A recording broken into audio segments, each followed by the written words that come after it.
लेकर गए थे, वहाँ पर क्या हुआ और क्या कहना चाहेंगे? कल जब मैंने जब सुना कि मिल्कीपुर की उत्तर प्रदेश की 10 सीटों पे चुनाव आयोग ने घोषणा कर दी, उसमें मिल्कीपुर का नाम नहीं है, तो काफ़ी दुख हुआ। हम लोग अपने पदाधिकारियों से बात किया और तत्काल ये हुआ कि नहीं, उस याचिका को वापस लेना है। अगर उस याचिका की वजह से दिक्कत हुई, मैंने याचिका वापस लेने की अर्जी डाल दी। कल उस पर डेट लग गई, कल याचिका वापस हो जाती। पर जैसे मेरा नंबर आया, 1 दर्जन वकील समाजवादी द्वारा वहाँ इस बात के लिए खड़ा कर दिया गया, इस बात पे बहस होने लगी कि याचिका ऐसे वापस नहीं हो सकती है। और एक में 2 याचिकाएं थी, शिवमूर्ति में कल ही की डेट में एक वकालतनामा लगाया गया। बस मैं ये पूछना चाहता हूँ, हम याचिका वापस करा पाते ना करा पाते, आप शाम तक रुक जाते। आपने 1 दर्जन वकील भेजे किस लिए?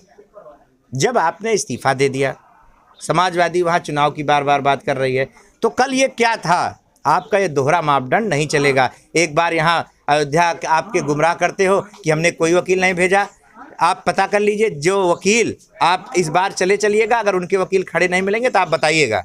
जो वकील उस मुकदमे का इनका लड़ रहा था, जो अधिवक्ता लड़ रहे थे, वही अधिवक्ता कल की डेट में खड़े थे। दूसरे में इन्होंने बाकायदा वकालतनामा लगाया।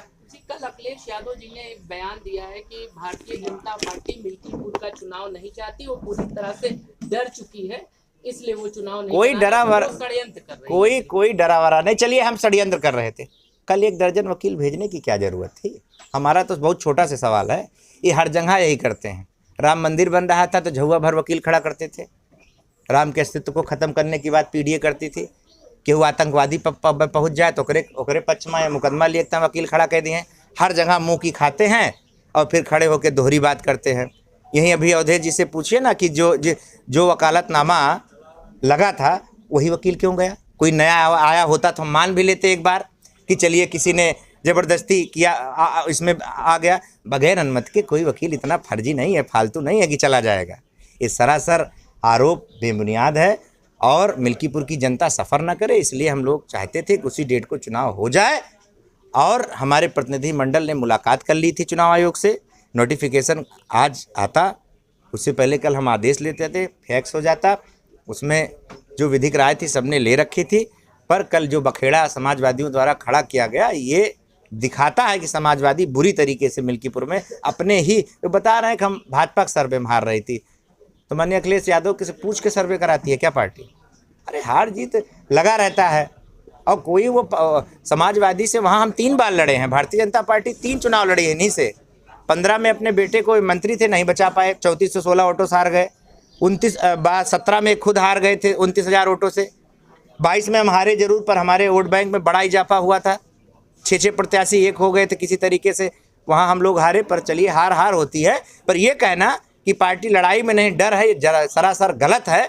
बहुत एकदम देहाती भाषा में मैं पूछता हूँ, कल क्या था आपके मन में? अगर डर नहीं था तो 12 वकील आपने क्यों खड़े किए? इसका सवाल मैं समाजवादी से पूछता हूँ। समाजवादी पार्टी, भारतीय जनता पार्टी दोनों तैयारियां कर रही थी, ये कहां से स्थिति होगी? दोनों पार्टियां आरोप लगा रही हैं। देखिए, चूक हो गई, मान लीजिए कोई चूक हो गई। ये देश का पहला मामला था इस तरीके का, किसी को अंदाजा नहीं था कि रुकेगा। चलिए, चूक हो गई, एक गलती, कोई गलती तो नहीं कहेंगे, चूक हो गई।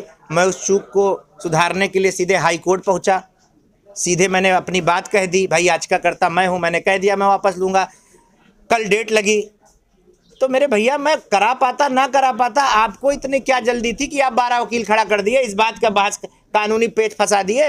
बस आखिरी सवाल लेना चाहेंगे कि क्या अब ये चुनाव अभी होगा कि अब अकेला ही चुनाव होगा मिल्कीपुर? अब देखिए, जब तक कोर्ट का फैसला नहीं आ जाता, कोर्ट के फैसले से लगता है कि विलम्ब होगा, तो मुझे लगता है